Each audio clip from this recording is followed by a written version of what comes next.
You've seen weird, wonderful worlds in science fiction. We don't yet know what sorts of life might exist out there, but some of the planets, not unlike the ones in your favorite stories, are real. At NASA, we're studying them. They're called exoplanets. The term exoplanet means a planet outside our solar system, a planet that doesn't orbit our sun. Most orbit other stars, but some are just sunless wanderers out in the space between the stars. Now, just the fact that they orbit other stars means exoplanets are extremely far away. Most are too far to even dream of sending space probes to explore them. So we study them in other ways, like with telescopes on the ground and in space that can observe these far-off planets from right here in our solar system. Here's the thing about exoplanets. They are everywhere. In fact, from our observations so far, we know there are more planets than stars. So, there's our solar system, then there are all the billions of planetary systems in our galaxy, the Milky Way. Then there are all the billions of other galaxies. Basically, there are a lot of exoplanets out there. Each of the stars you see in the night sky is the sun for any planets that orbit around it. But not all stars are created equal. Bigger stars burn way brighter and hotter and don't last as long. Smaller, fainter stars like our sun and red dwarf stars last much longer. But even nice, cool red dwarf stars can have powerful flares that blast their planets with radiation. We're still trying to understand which kinds of stars provide long-lasting, stable conditions that could allow life a chance to take hold and evolve like it did here on Earth.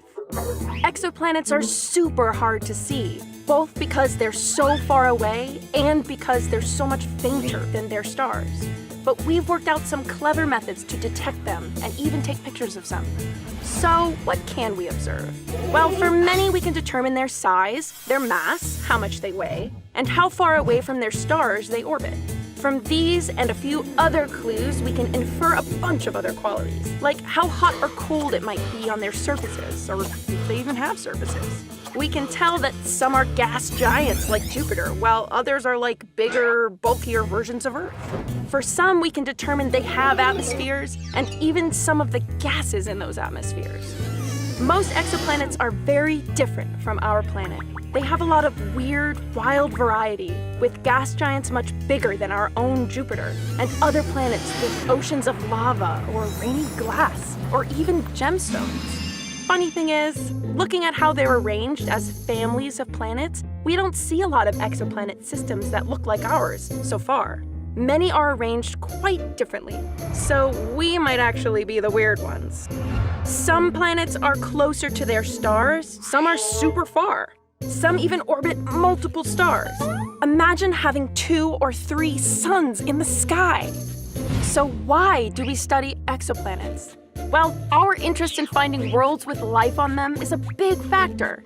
We want to know more about what makes a planet a place with all the right ingredients and conditions for life, what scientists refer to as habitability. How does it happen? How common is it? We think the most life-ready planets are the ones most similar to Earth, with a range of qualities that include similar size and composition to our planet, and being at the right distance from their stars to have liquid water on the surface.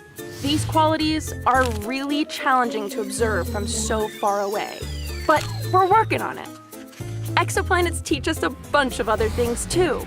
Studying other planetary systems helps us better understand the story of our own planet family, including Earth. Scientists detected the first exoplanets in the 1990s, but now we're finding tons more, thousands so far. We're studying their atmospheres and even making weather maps for some. We're surveying exoplanets to understand all their variety. And the more we learn, the more it powers our curiosity. The more we want to explore exoplanets, planets outside our solar system.